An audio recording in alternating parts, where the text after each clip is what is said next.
super passionate about stuff. Because also, like, I'm not going to be talking as much, so it's easier for me to hold. I'm like, oh, okay, down. All right, good. Yeah, all right, nope, you're right. Shift it down.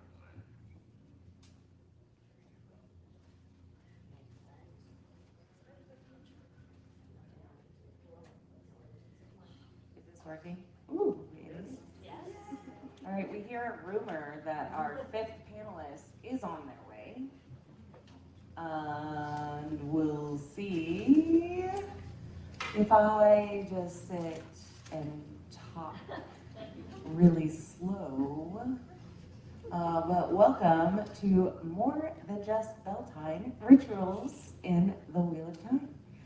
I don't know about you, but when I watched the show, I was super excited to see how many new rituals there were that we didn't even like read about. I know a lot of people can tend to have kind of concerns about the changes and the different things that came with the show versus the books, but there's something about world building that we all know that Robert Jordan is really great at. Having the community and the rituals involved in that really like build that foundation and build the relationships between the people. I don't know when Sargon's going to get here, so instead we're going to talk to the rest of our panelists here. Hey, Rebecca Sadai, would you like to introduce yourself and let everyone know where they can find you on the internet? Yes, I would.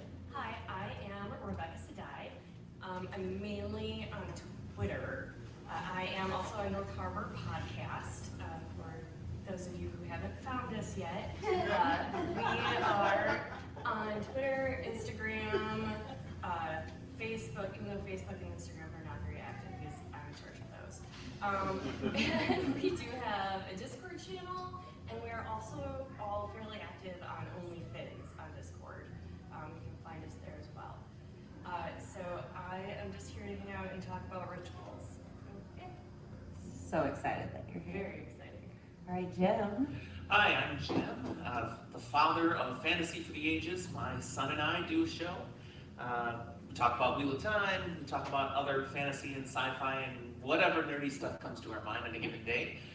Most of our stuff's on YouTube, but we also put our longer stuff, including most of our Wheel of Time stuff, into podcasts. So if you listen instead, anywhere you get podcasts, you'll find that. We've been doing this since 2020 now, and I'm like, holy cow, how does the time fly? But yeah, It's still April of 2020. We're fine. It's still. Oh, and yeah, all the social media stuff too, and Discord, all the things.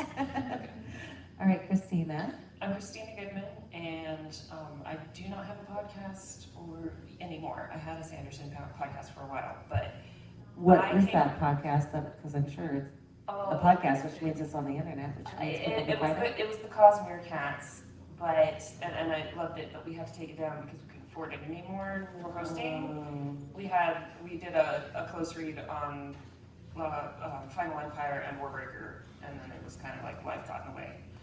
But I've been doing panels with Wheel of Time, because Jen asked at Dragon Con, and that is why I'm here. I don't have any extra special things. I'm just a beta reader for Sanderson, which is, a little extra special, but not. Just a little extra. Right here. We've got a slot right here. Just in time. Look at that, perfect timing. I have gone through and asked everyone to introduce themselves and let them know where they can find you on the internet. Thank you. Sargon Donovan, find me on the internet. Or like in person or... Thank you everyone. I'm here from Roger Williams University. Should I speak into the mic? Yes. I'm generally told I'm too loud as is, but yeah, I'm here from teach history at Roger Williams University in Rhode Island. Past couple of years, I've been lucky enough to bring some of my students. I brought 3 last year. I got 6 this year. They're on the panel later today. So they get extra credit for that? No. All right. If you need some assistance... Oh, okay, that's fair, that's fair. Okay, that's it. They've already asked for extensions on paper, so we'll see how that works out. But yeah. I'm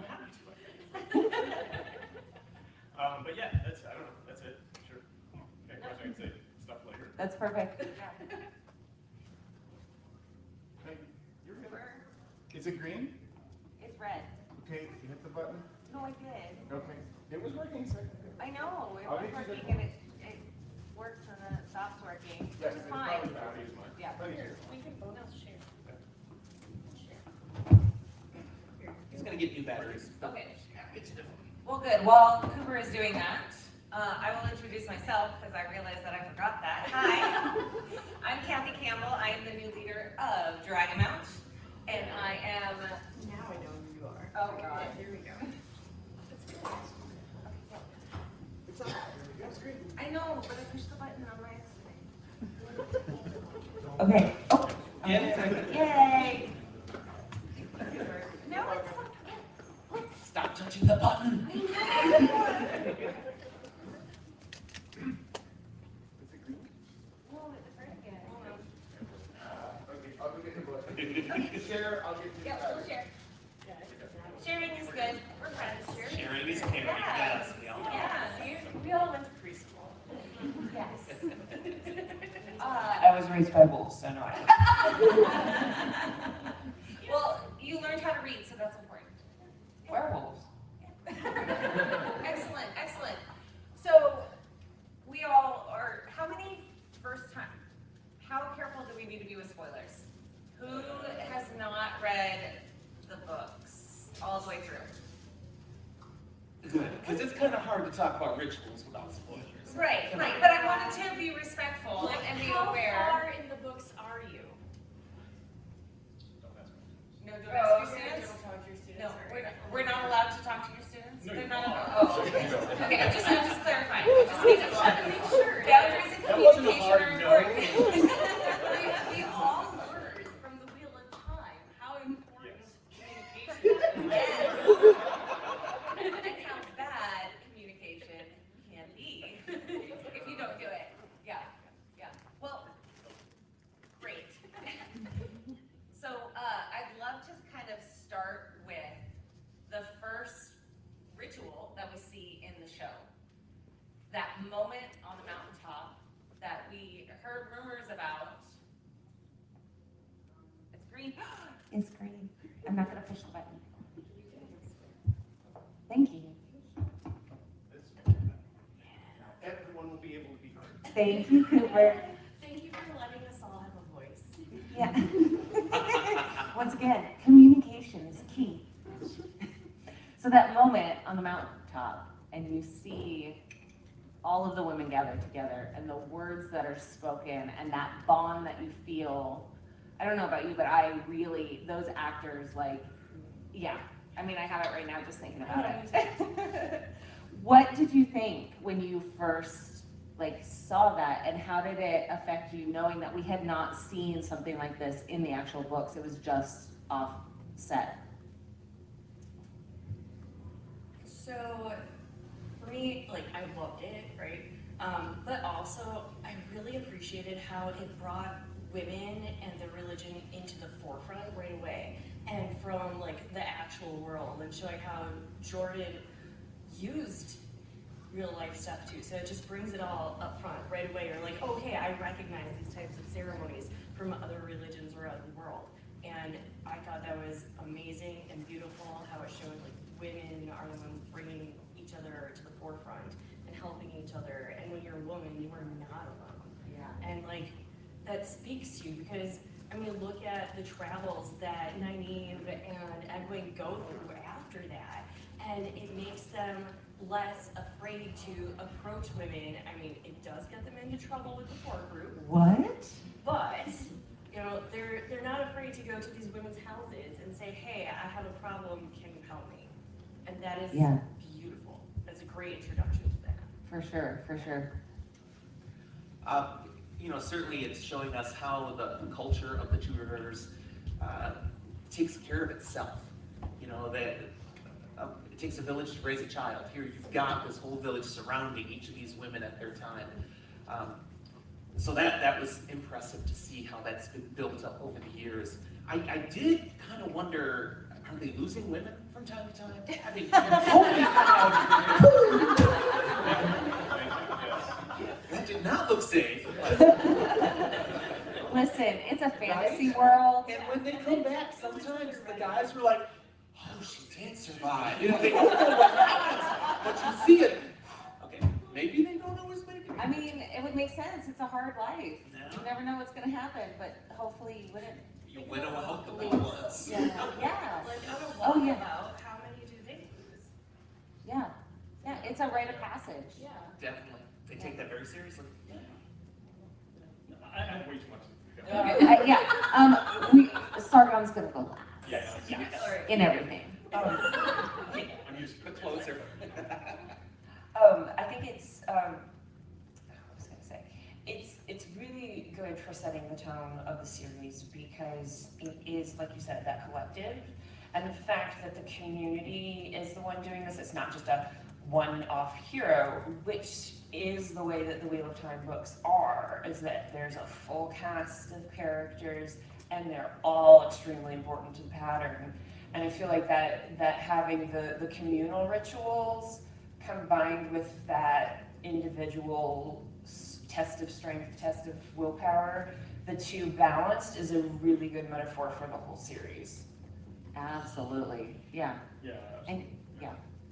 I know, I was just gonna say, it just made me think of this too, and place is such an important piece of ritual, right? I mean, words, of course, extremely important, language, but place setting too, right? And if we're talking about something that has been happening for hundreds of years, maybe thousands of years, maybe something goes to a prior age, something like that, especially in the world that we live in today, we tend to forget how much place matters to us, you know, our surroundings. Yes, I totally agree. I mean, how many people are they going to lose by chucking them off the cliff? That to me was like, I'm glad that this is, I wouldn't have to do that because I wouldn't have done it. But no, absolutely, because if you think about, think about the rituals in the Ideal Ways, of course, which I'm sure we'll get to at some point, but they're going to be vastly different depending on that space. You know, what's sacred, what's not, how do they see their surroundings. And to me, it just also taps into the importance of ecology and the fact that we're part of an interrelated, Earth and universe where there is no distinction, right? That's the sense of community, the sense of it takes a village. Anyone who has kids knows that. Absolutely, I agree wholeheartedly. Again, just don't want to be personified. No. And we don't talk about what happens. Yes. Cliff. No. Communication is key, but only at appropriate moments. Because I think for sure in this ritual that lack of knowledge is part of the journey. It's part of the ritual. It's part of building that community because after it happens and you've hopefully survived, everyone else that was in that moment with you also went through it. It bonds you. Yeah. That actually makes me think of how it's connected to a lot of the rituals in the White Tower as well. Yes. That they kind of mirrored the White Tower rituals that are very closed, and then you are brought in and you go through this trial and then you're welcomed into the group. So yeah, that's another point where it kind of fits in with the rest of the series. Yeah, and I think we all probably saw the preview video part that was not in the show. We all We want kind the of colors. remember that. I know Yeah. the colors. Yeah. Yes, the cut scene, and we kind of know a little bit about like why it was cut, and it makes sense. But it was really pretty. It was really pretty, and adding that layer of dynamic. Yeah, thank you. I speak a lot. It's really helpful, but it's almost nice to have that as a separate part to just like a memory. It was a different turning of the wheel for that part of the previews. Yeah. All right, do we want to move on to the other Two Rivers ritual? Where we light things on fire? Yeah. As long as we talk about smacks. Smacks. Smacks. I'll mention it. Oh, Open-handed smacks like in that are necessities. the sister. Yes, and Borderlands and other. Oh, yeah. I'm fascinated by open-handed smacks. Oh, yeah. Well, Something more than just. let's go right now. No, we can do whatever we want. Communication is key, and I would like you to communicate what you would like to relate to this. So let me just preface this by the caveats that I'm not a Without consent. Yes. Again, No, the thing that's so fascinating about this is that I'm thinking of various rituals that occur, right? I mean, so yes, sisters, you also have it in the Idle Waste, you also have it with the Borderlanders, with the prophecy. Sorry, I'm not going to give too much spoiler stuff, but yes, the Borderlanders. So much of this, I mean, obviously, as we know, thank you, Michael, is rooted in our world, real world culture and background. Yeah. And I study Mesopotamia, both ancient and modern, and so in a lot of communities, the idea of this participation in this, and it's funny because in some communities you don't actually know when someone's going to smack you. So I'll give you an example. There is an open-handed smacking ritual that occurs during the grieving process in some Middle Eastern communities, and it's to sort of knock the fear out of people. And there are actually particular people in each family, in each tribe, that are known for doing this. And they Someone is the smacker? yes. Wow. Oh, it's actually called the person who takes the fear away. Oh, And so wow. and it's basically to allow them, and usually what you see is somebody who's mourning, and someone will come across and just smack them, and they start to cry. And they allow themselves to grieve. And this allows them to process the situation that they were dealing with. That's fascinating, because it takes the internal and makes it an external wound, which is also very important. And tie you into your body, Yeah, finally. yeah. Which, we tend to be up here, and I think it's so important to remind ourselves, I know it seems like a violent act, but it's physical, right? It's touch. Humans Yeah. are made for touch. And so just that type of a feeling, and then of course it brings up those volatile emotions. I just find that to be extremely important and something we don't tend to talk about. I'm not advocating we all go out there and Again, smack consent. the culture, but yes. Even if it's the cultural society Yeah. consent, Yeah, yeah. yeah. Well, and that kind of makes me think of the warder's funeral ritual. Sure, yeah, I yes. was just That- thinking that too. Yeah, that same transfer of like touch and power and emotions. Which also sounds like, so the warder funeral reminded me of the descriptions of the Offium mirror and in the books, right? Like how they have the wailing, like you hear when Yeah. Aymar died, they just start wailing, and they talk about how that's what they do and that's how they process their grief, right? It's just these loud moans and sounds coming out, and they're not Keening. not allowed to, or not ashamed to show their emotion and let it out. And that's so different from what we experience here in this turning of you. Because it also invites other people to be in community with you when you're grieving, because they know about it as well. The other thing is trigger warning for depression and kind of mental health issues, but a lot of times people who struggle with self-harm, the reasons that is to make tangible something that is internal and make it a physical thing. Right. And so I feel like some of the kinds of physical directions of grief and how those are placed into ritual really do help guide people through that process, where you may, even before we had therapists to tell us that we need to be able to do these things, so I feel like that's something that the historical rituals and looking at other cultures' rituals can really help us in our current turning of the wheel as well. And I feel like that might be where some of those come from. Yeah, definitely. I think it's also important to kind of look at before the funeral, when an Aes Sedai dies, all of the rest of the warders know what to look out for. That mental health support, and it took a lot of finagling for him to end his life, to finish that grief. And that awareness as a society and a community, again, layers in that foundational importance of how much you need other people in every part of your life, in all communities. There's something that connects everybody.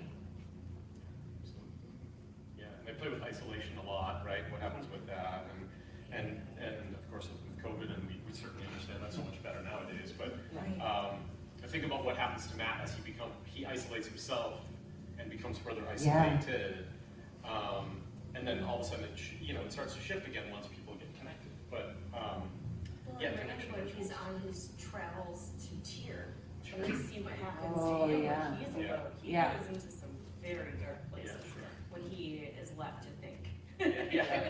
Well, and especially his journey with Matt, when Matt was going through all of that, because there's something to be said about having to care for somebody else when you're also feeling very alone and very lonely, and that weight of everything is almost doubled because you are carrying someone else's as well, someone that you care for, someone that you appreciate in your community that you have built, but it can still be so lonely even if you're with another person, especially if they're being, possessed by a dagger.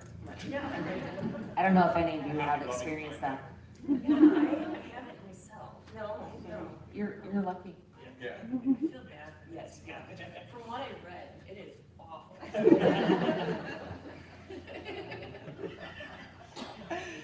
All right, well, let's move back. Burning, happy burning. Happy burning. Let's burn some candles or like boats. Like we saw a little bit of the construction. Were they candles in the boats? I don't actually remember. It was like They have a little. little floating luminaries. Yeah. But like they put little candles, not just like a little fire pit. Oil in there. With There's oil. something burning in there. Something. Yeah. Something's in there. Not chipped. It wasn't the power. No. Thank you so much for clarifying. You're so helpful. I tried. And I need the little walls. This is a community that also starts individually. So from what I could tell, each family makes their lanterns together, and then they go down as a community, as a whole, to grieve everyone that they've lost. So again, we have this physical manifestation of the grief, that you're in a group, and unfortunately, pretty much everyone has someone to grieve, Right. because it is a community. Yeah, and so when you're in a community, everybody is going to have lost somebody. So what better way to do that and to share that grief than among people who you see as your family and your friends, and they can share in it because they grew up with these people, they've learned their names, they know everything about them just like you do. And so you go down to the creek on this day every year and have a holiday, and you all send their souls on their way so they can be born again into the pattern. Of course, it's not all about grief. It's also about remembrance Yes. and hope for what's to come. Because, the wheel, so remembering. From what Tam said in the show, it's almost like a forgiveness of sins as well, right? From your last life.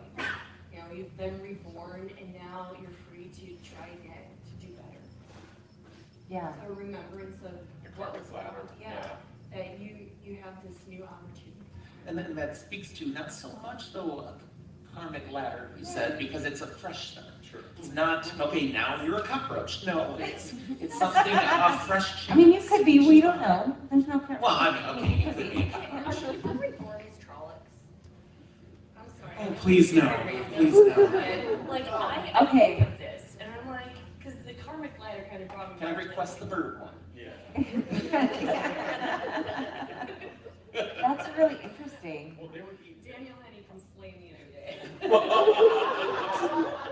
That's gotta be one of those issues. Don't they do? So they do this with Tolkien a lot, right? They have this question about souls and dark creatures and stuff like that. But the Trollocs are made, right? So they're kind of Originally. From people.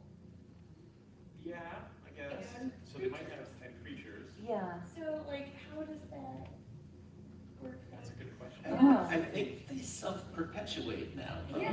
You know, Right. So They then, agree. I mean, Nard was smart, so, you know, there's stuff happening. Something's happening. Yeah. They don't spring forth from the head of Zeus like Athena. They can see. Trolloc Assembly Factory. They dig them out. I mean, Yeah. yeah. I mean, none of us really wanted to study it too close, so we don't totally understand. All right. Speak for yourself. That's all of them. Trollocs have got to be adorable. Yeah. Yeah. Yes. All right. Talk about Grogu. Trolloc. Okay. Danish Trolloc. Oh, yes, yes. There is a line in the book where they specifically refer to that Trollocs do have souls.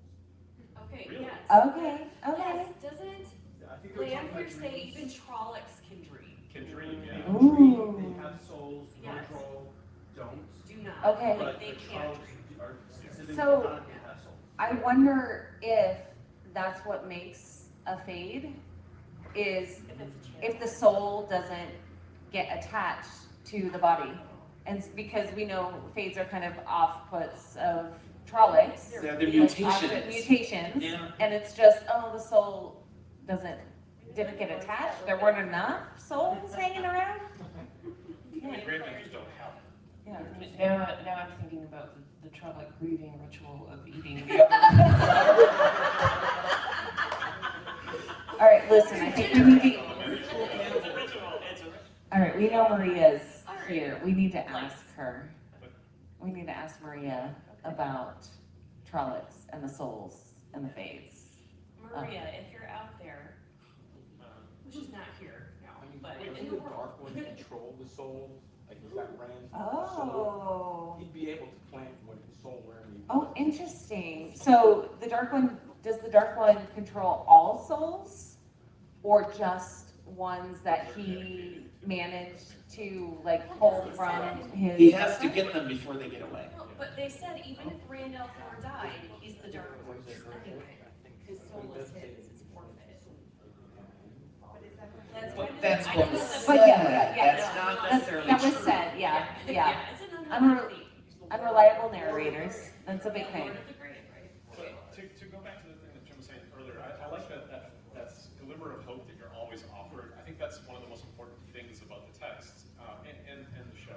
But certainly the text is that you always are given, despite the fact how difficult things get, there's always a glimmer of hope. And it's funny because you don't get all of that, at least that ritual part with Tam explaining to Ren why they do what they do. We don't get that in the text, right? You don't have Right. that as powerful or as I guess obviously offered to us as in the show.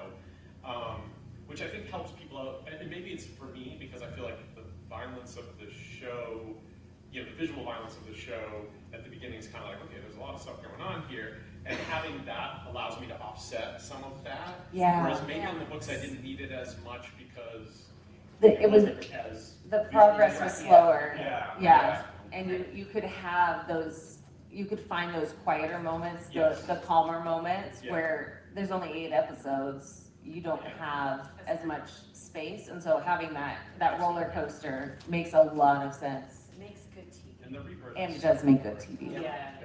Rebirth is just so, I mean, I think that's just a guarantee of that. Yeah. It's just, it's just an automatic hope that's there. Whether or not you even want it, it's guaranteed. It's like this sense Because of, we know, spoilers, one doesn't want it, we know. One said, ooh. There's also the fact that adds to the ritualistic oath of I forfeit Yeah. life and My hope of rebirth, my hope of rebirth. If Yeah. you don't do what I say, I'm going to. The serious. Yeah, Yeah. that's That's a a. marriage vow. Yeah. It's bigger than that. It's eternity. So. I don't remember it that ritual, but yeah. But Ilya, the traveling people, helps Perrin out with his grief on that too. Oh, yeah. Turning of the wheel. And how- she'll come back. Yeah, how she can make the world better for her daughter Yes. there, The next Yeah. time. right, the next time around, and that's why she does what she does. yeah. Yes. Which was Yeah, beautiful. it- That was oh my beautiful. God, I love that. I love that so much, all of that. I mean, let's be honest, most of everything in the show just makes me so excited that building new things. So I've been reading the book since 2001, which means there's a lot of waiting Yeah. and a lot of, oh, I wonder what's gonna happen. and the show not being a direct, like, It brings new excitement. yeah. And that's kind of that ritual of a new book. This is Like, eternal. you're waiting, you get the prologue, you read it 10 times, you talk to your friends that also have read it. And it's just like the books. I mean, I've been reading since '95, so we get to wait again. Hooray! It's great. And like now you all know what it was like. Welcome to hell. Yeah. This was our life. I think that brings a point to why I'm excited for the show, because I think as our conversation has gone forth, they are taking the rituals from further on in the series because they're looking at the whole canon Yes. in order to just pull from different places to make it thematically whole. And I think that that's what makes me so excited, is to be like, how are they going to communicate that in a new, special way that Yeah. actually still echoes the books, like even later books. Yeah. Because when Robert Jordan was starting, he didn't know what was Right, going to right. happen. He did not have the canon tomes of 14 books to refer to. Yeah, and Rafe has the joy of getting to have all of those to rebuild that foundation and that community into it. Can I ask a random question to everyone No. on the panel? It's not totally random. Okay, fine. So I love looking at peoples and different communities and looking at the ways in which they participate in the rituals, but just the amount of rituals that people have and how we define them. Yeah. Right? Do you guys have a favorite community that you notice does, let's say, an inordinate amount of ritualistic stuff in the Wheel of Time that you really thought was fascinating? I mean, I can think of two right off the bat that are really very similar. The marriage knives. Yeah. I That's think everyone needs a marriage life. Consent is key. You know, the rituals of the IU Yeah. fascinate me. That's the most intriguing Yeah, stuff. Rubidian especially, is tied to that and how secretive. And also that leads into the Offium mirror as well, right? Like, I just want to see, we don't even know if the Offium mirror are going to be in the show or not yet, right? So, but like, I want to see more of that. Yeah. Like those ones that are so secretive and we don't see as much of, but I love the ideal ones. And how Yeah. relationships are really emphasized in those rituals, you know, like Birth or chosen family Yeah. is like Yeah. all of those Yeah. different layers of relationship. that is so beautiful to me because my personal family is very complicated, and so the ideal really speak to me in that way. There's so many layers to what they do. You know, the first sister ritual. You know, or the little nuances to when someone approaches someone's home. yes. Yes, Yeah. yes. And and offering the gift and right. the particular ways in which you ask. And the way you can respond. Yes, that Who says, living sucks? Okay, sorry. What a nice moment that was, you know. so And it good. happens frequently, and it's funny to me, like, even something in the Borderlands, like, I mean, in the first book, right, you have that whole thing about peace. Why do they keep saying peace? I mean, yeah, but it's so, it's ritual, like, part of it is, so in Near Eastern languages, the word for peace and the word for greeting, like hello, is the same. Like any salama or shalama, yeah, so any shalom, salam, shlam, any of those, Semitic languages, the greeting and peace are the exact same word. You don't have another word typically for hello. It's both, it's only more modern that people start utilizing that, but in, medieval or classical context, it's the same word, right? And so it is peace. Like, and why do they do that? That's partly ritual, right? That you greet and I greet, and one of the greetings, when someone says peace in certain cultures, like in northern Mesopotamia, when someone says peace be upon you, so the response is also peace and goodness and blessings. Like, so it's a response to you. I mean, I guess you could swear at them too, right? But typically it's a positive response. But that to me is like, even in those moments of just conversation, you're seeing ritual acted out, I mean, we do it today too, like, hey, how are you? Or, well, what's the I'm weather?" fine. Doesn't You know, Loyal point, Yep, call and is response. it Loyal or Lan who points out, because I think is it Rand, like one of the Emmons Fielders brings up, like, why are they always saying peace? Yes, Yeah, yeah, it's yeah. in the And text, they're yeah. like, well, yes, because, for a land that never knows it, it is so important. Yeah. It's that request of hope. Yeah, it's Exactly. Yeah. that thing that Exactly. brings them and holds them together, is Exactly. this search for peace. I see you, Dr. Sargon, on the panel of rituals. Yeah. You know, not to kill you. Exactly, Yeah. exactly. And that's important to, you know, to allow for people to be like, okay, I'm in a comfortable situation. Yeah, You know, I can let my guard down. let me lean back on my neck. Right? But then on the opposite side of all this, you have the Shan, who I find to be even more fascinating. Oh, I love that idea. So the Shan, to me, Oh it's my like, gosh. Yeah. when you talk about rituals, Ooh. every single Layers. thing that happens is prophecy. This is not prophecy, Oh, that yes. responds to a prophecy. That's an omen, that's every single thing. You know, and we just be like, oh, that's just superstition. It's like, yeah, because, you know, our modern, sort of postmodern, scientific Western brains think in a particular way, post, you know, scientific revolution, or enlightenment period. But it's like, no, there are even human cultures today where it's not superstition, it's part of a mythological understanding of the world, right? And that's normal. Pattern seeking. Yeah, absolutely. I mean, It's this only is- slightly stitious, we've not just substituted- superstitious. Sorry to say, we just substituted science for, we've substituted science for certain types of mythologies. That's all it is. Oh, Yeah. yes, that's why it's very hard to separate those. Like even in our world, right? Like science wasn't investigated without religion. Sure. And religion wasn't done without somehow using science. And so those things are constantly intertwined. And I find this, I apologize to all who do not believe, whatever. But like the separation of them just doesn't always make sense. Didn't Chris Hemsworth say that to us, right? In Yeah. Thor, didn't he say, I come from, what is it? I come from a place where you have science and magic, and I come from a place where it's the same. Yeah. Yeah.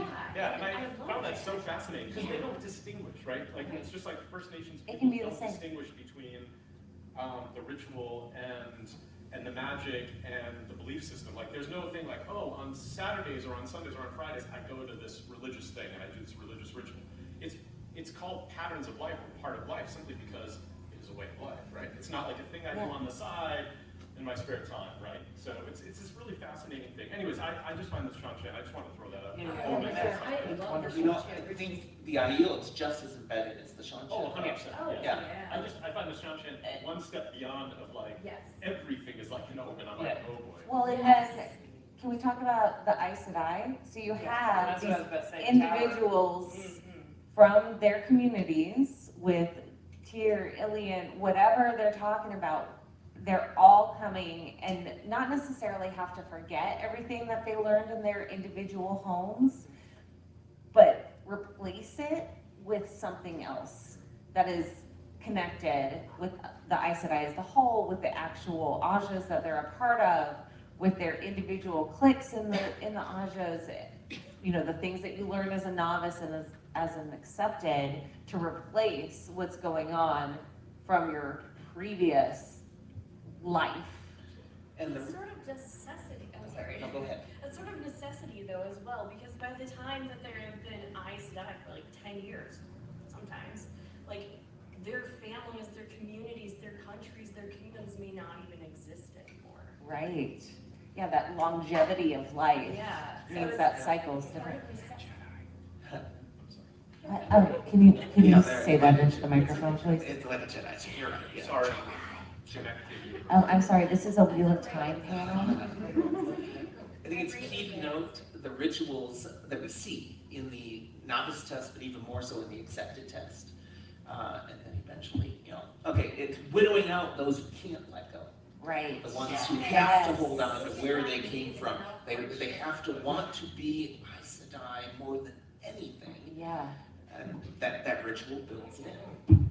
Again with the push off the cliff, right? Like how many do they lose? Yeah. Say it. Well, And this, yeah, they do lose some Aes Sedai, we know that. And we don't know what happens to them. Lovely, great. But they don't tell you ahead of time. No. Right? Like they don't come back out. Right, Yeah. There's no good amount of them. So hopefully hopefully they're happy in their dream world. Were any of them happy? Does anyone remember? Oh, yeah, there's Oh, one yeah. that were Yeah, happy.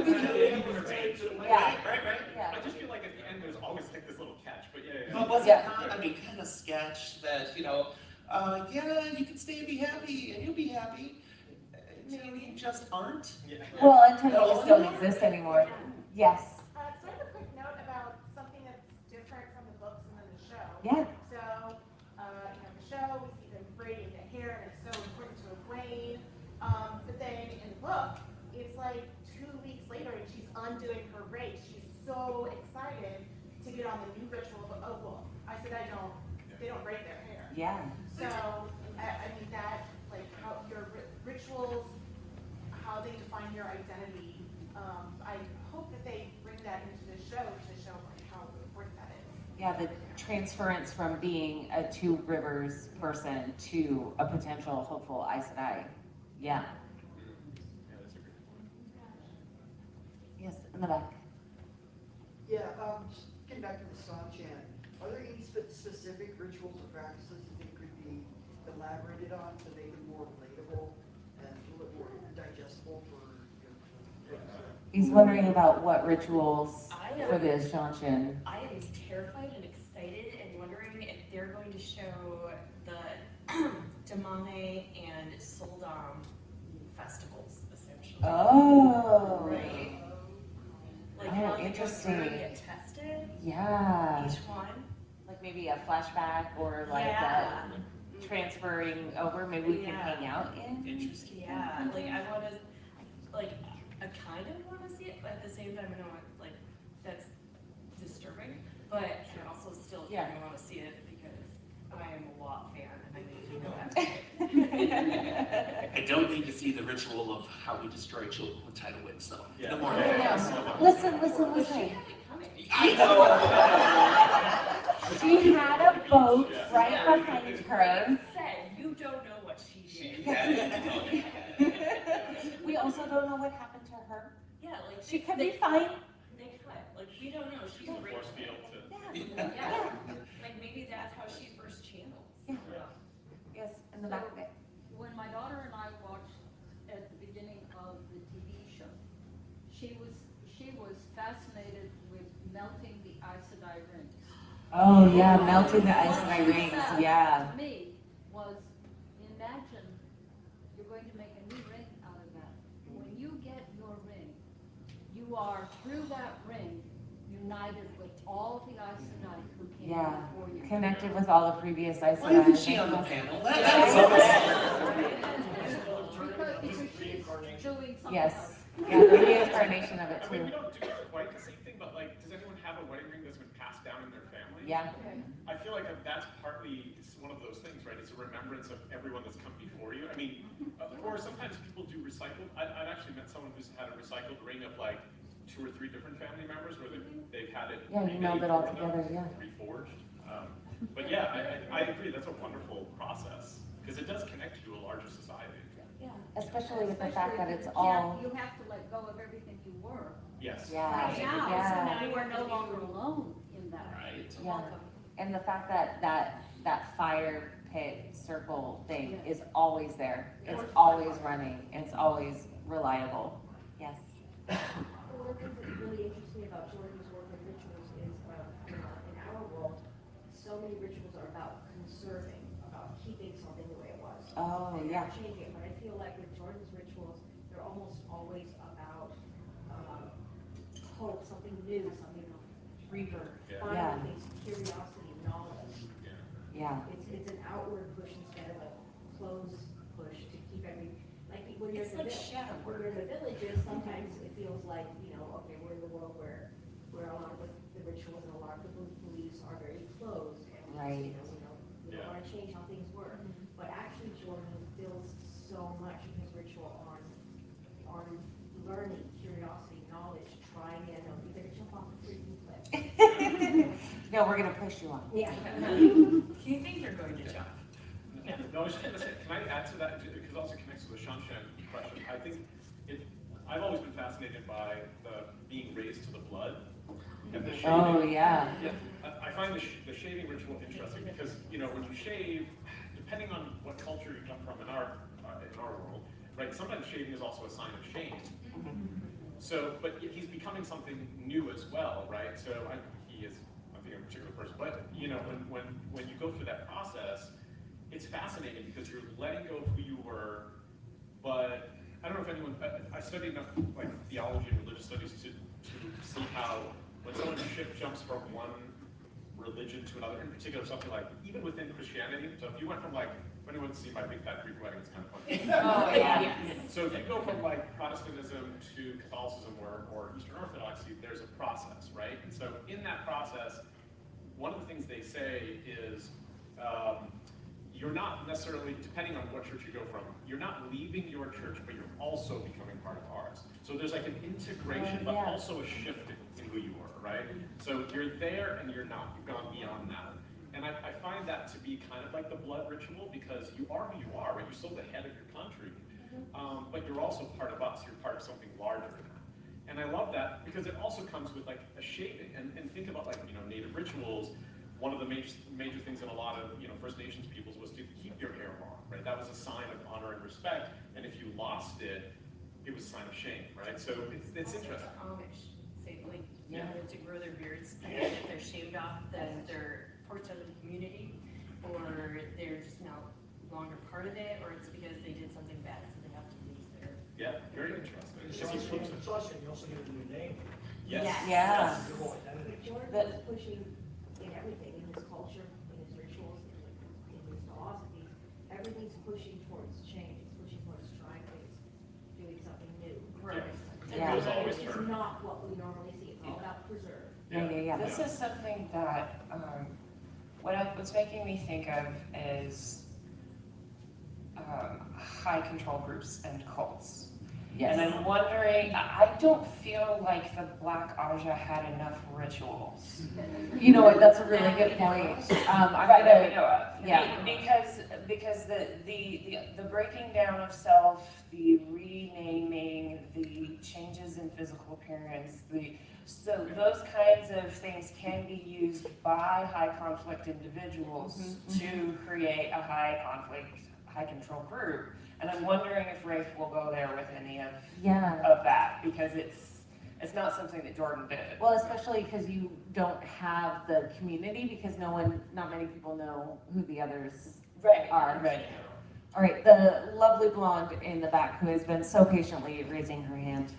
Yeah, I was just thinking about this idea of not just ritual for certain areas or cultures, but also how they change over time, and how as things fade and become legend, you get the snakes and foxes thing with, you know, fire, light, music, and turns into a board game for children. Yeah. And I know there was some talk about how the women's circle ceremony in the Two Rivers was like taken from Manetheren. You see some of those colors from the different Ajas being brought into the scene that was deleted, and just how those all kind of affect each other, and how certain rituals from the book maybe could be developed further in the show.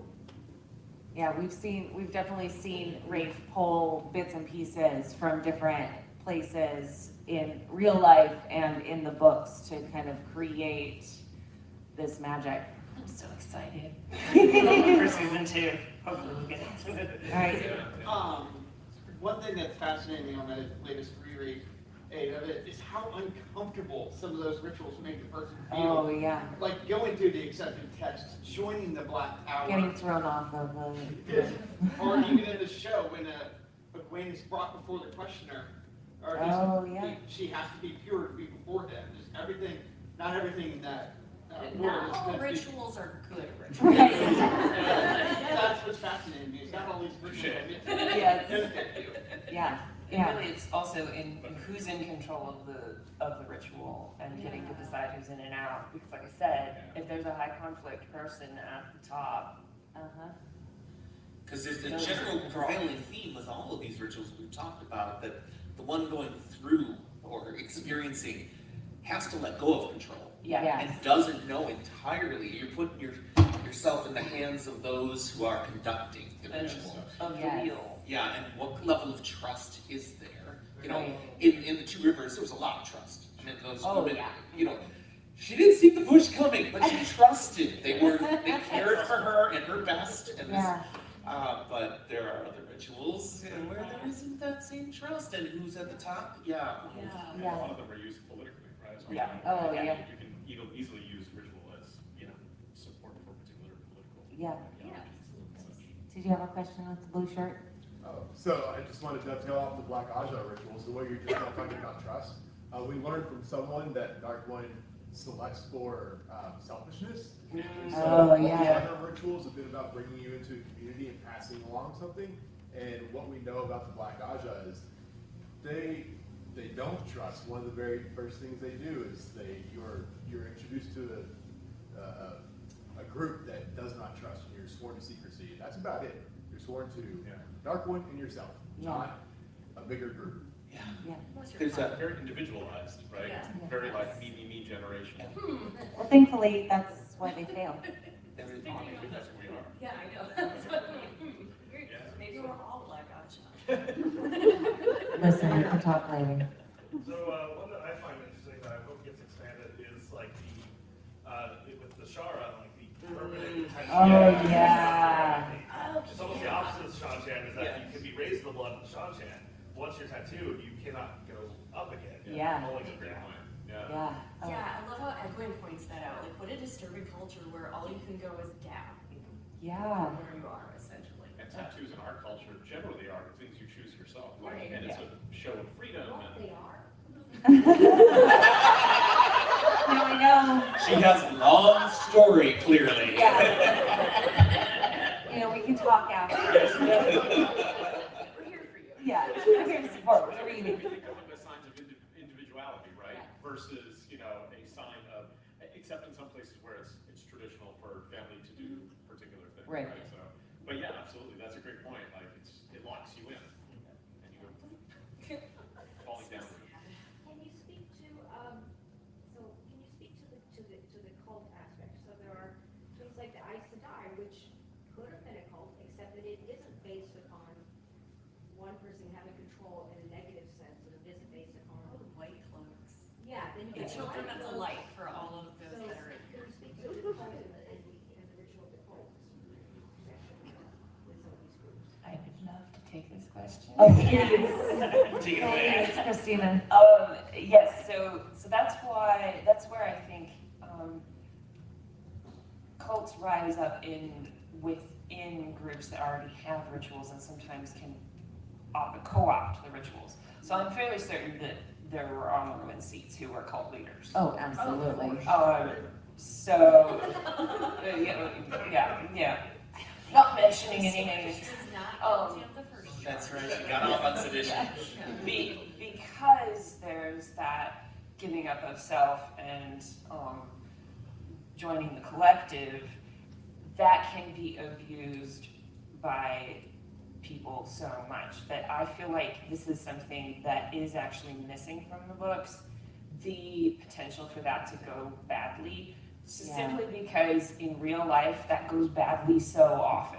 Right. And things get, maybe not full-on cults, I mean, I use the term, but like high-control group that can destroy the people from the inside in favor of, Yes. Oh, yeah, we call it Okay. yeah. but the prophet, yes, that is perfect.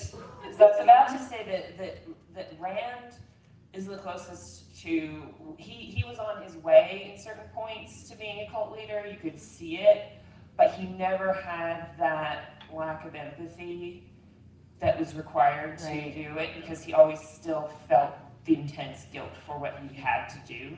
He also had the maidens to really help keep it in check. Yes. Yeah, and yes. Kessling. That's and it, that's Maureen. that's the And- other part of And it. Elaine. Yeah. And Elaine. But And think an audience. about what Massima does to Yeah. Aaron. Yeah. I think specifically of Aaron, right? He goes through a Yep. very difficult period. But Aaron is, he's deeply connected to Perrin, but then there's this other option, right? Mhm. Where he Brainwashed. Yeah. and that's exactly what happens. That's really important. Yes, man. One of the elements that these cults share is some of the people who get in want to get out and can't. Yes, yeah. And in that way, the Black Aja becomes a cult. Yeah. Because there are some who get into it, and even just Dark Friends. Oh, We very. get into it thinking Yeah. it's gonna be this great day and they have cookies and Ice cream. it's so bad and they can't get out. Asmodean even talks about how he was Yeah. like, he wanted to get out, but he couldn't. You are my tough to press. Yeah, and then there is like the amount of, I can't remember the term for it, where you've sunk cost, that's what it is. Oh, yeah. It's where you've put so much of your life into an opinion and it's impossible to come back. I feel like with Aaron, he had that opportunity, and Massima getting all of the, that's just an absolutely perfect encapsulation of a high control Yes. group Yeah. with a high conflict leader. Yeah.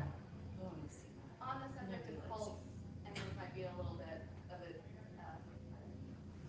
hot take or something, would you consider the Tuwaka on? Because when Yeah. Goes from one. Yeah. he's They can be a little bit culty. Yeah. You're dead. I Yeah. have a grandson who's Oh, yeah. Yeah. I And think well, I mean, it's more like the Amish, well, where there's a but, I way mean, you, they can choose to leave it, but you're letting everything go. You Yeah. have to understand. but like, I mean, everything is controlled Yeah. in the Tuatha, the traveling people. Their food items, where they're going, what they wear, where they live, all of that. It's again, who's taking advantage of the fact that there is a system that has Yeah. these control situations that can trap people into negative and abusive We don't situations. Yes. just Lorraine and Ela, but there Right. are several other. I'm sure that there Oh, are people sure, who yeah. there who are, yeah. They're interesting too, because I would say that the thing that blows my mind with them is that, their society is, the whole society is predicated on the fact that they have to do things a particular way to survive. Yeah, Right. And Aaron he starts to break from that, and when he does, actually, I'm not saying I agree with him, but there's a part of me that's like, yeah, but then their whole society would crumble. Like, if everyone decided to do that, then. Yeah. I mean, there is Just also, like the Gen IO. Yes. So also, like, they bring that from the very beginning of the books, and you kind of see it in the show too, right? That there's something different about Arno. Yes. Yeah. Like he's Not just never, that he's pretty. Oh, he's so pretty. I would dance with him too. Oh, yeah. So, I was saying, but no, so for Arn, like you can see that he doesn't quite fit into the mold, and so it makes sense because he's rubbing against it to begin with, and so he's like, I gotta do You this. say rubbing Wow. against I'm not gonna say. I mean, I'm not gonna yes. say. I just went. We're up North Harbor. Yeah, okay. I am the one who says things accidentally though, so Yeah. there's that. Communication is key to finding North Harbor. Yeah. While you're talking about them, can you talk about their ritual greeting? The song. Yeah. That is the ritual I think we're introduced to very early. Yeah.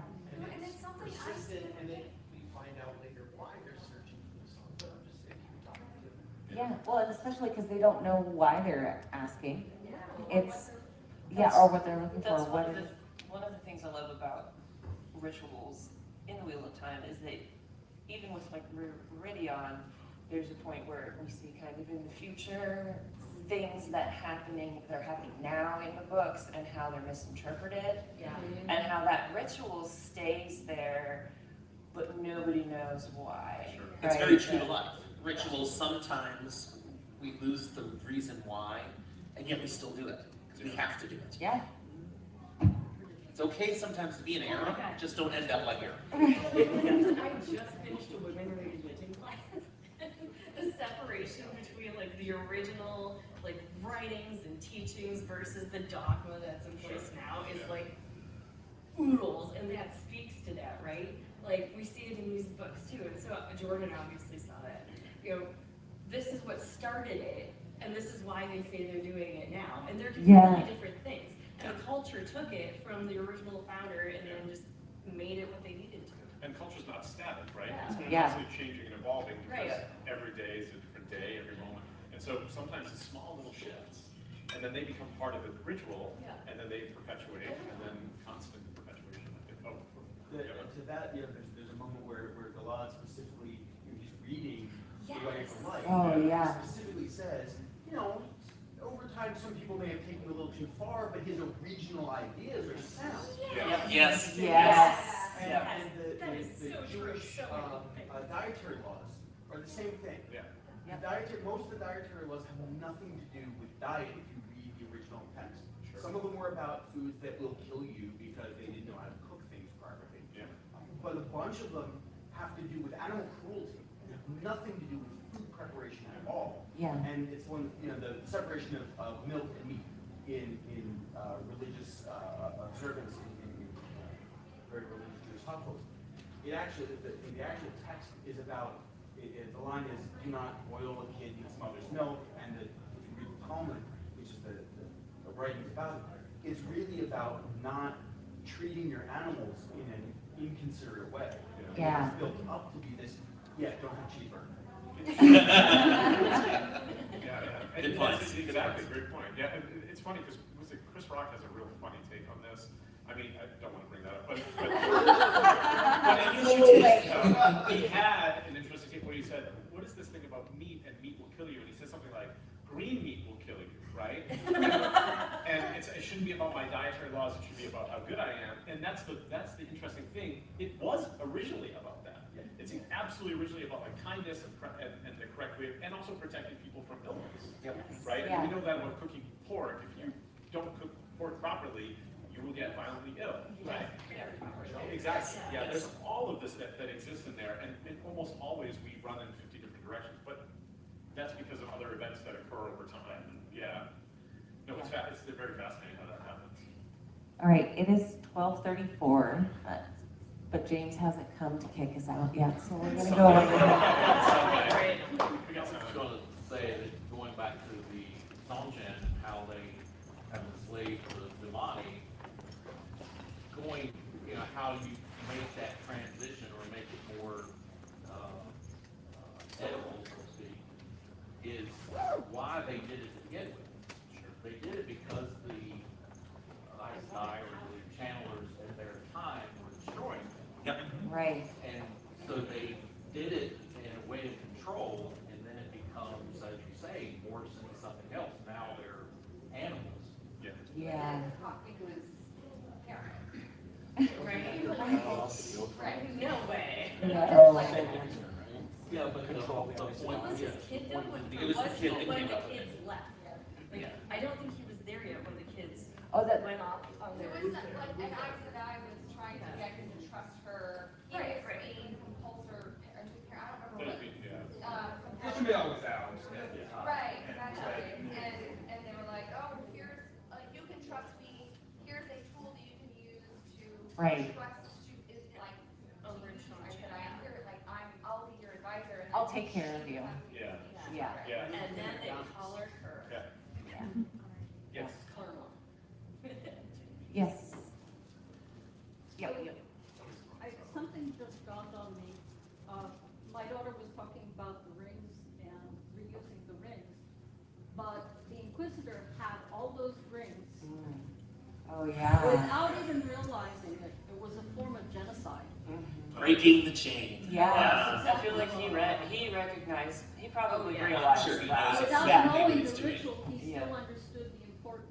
Yeah. Oh, absolutely. He probably knew the ritual, and so that is one of the reasons that he did it. Or he guessed, Yeah. because I would imagine that sources of It's like gold are not. It's obvious that Yes. he ordered to. Yes, So he Yeah. knows. yes, yes. You said genocide too, which is funny because there's on the opposite, so there's genocide and ethnocide as a part of it, and ethnocide is cultural killing, right? Yeah. Yeah, And yeah, typically you think exactly. about it as And just, to me, that was a cultural exactly, kill. it Yeah. destroys the spirit of a people, or a Yeah. spirit of a community. Yeah. And that's what it does, it like literally sucks the soul out of you, you know? Yeah, like destroying a language. Exactly. Yes. Well, and it also destroys the people in the future that he has, because you're seeing these symbols of your sisters that have been murdered and not returned. Yeah. They're now wind chimes. That is Yes. not cool. Oh, yeah. In the back there. I was just gonna bring something a little up. Thanks for running late, by the way. Oh, you're welcome. No, it's the wolves. The wolves actually have a society. Oh, yeah, the Wolf Society. I've been in the middle of the rereads because I haven't read in years, so I'm memory refreshing, but I don't know what rituals the wolves have. But like they do have a society, and we see that throughout the books. rituals stay true since they don't forget things. Yeah. The cultural memory of Yeah. all of Yeah. that. Is so powerful. I always think of elephants and elephant graveyards. Oh, yeah. You know, and there's so much about certain animal species. I mean, we know nothing about. We don't know ourselves. Never Yeah. mind other animals. But that was one of the most interesting things when I was studying human-animal interactions and talking about elephant graveyards. We have no concept for why that occurs, but we understand it in our way, and so we say, oh, this is this particular way of understanding ritual. But they go back through places where other members have passed, and they stop along their walk. And that's just so fascinating. Yeah, so we don't know enough about it, obviously, but Birds do. So I mean, I'm with the animals. Like they do rituals too. Like I've seen them. Like they come around if there is a dead bird, and they will like fly up and down and do a thing like to recognize it, and then when they're done, they move on. I was told that because I have cats, that a reminder was made to me last night. I don't remember who did. Your cats will eat you when you die, but your dog will sit by your side. Yes, Oh my God. yes, very true, very true. Yeah. And I was like, come on, no, my cats are awesome. They would never eat me. No, they The totally cat will. won't even wait to make sure you're dead. Long enough. We'll start it. They're just checking to make sure your blood is Oh, flowing. Yes, yes. Dead yet? No. All right, we'll come back. Check again tomorrow. Excellent. All right, I think Cat diet is the best thing ever. we have people coming in that are here for the next panel. So with that, I would like to say thank you so very much for being here. Thank you, Rebecca, Sargon, Jim, and Christina. Thank you. The traditional Sunday Jordan Con. May you always find water at Advil. Yes. Water, Advil, and showers.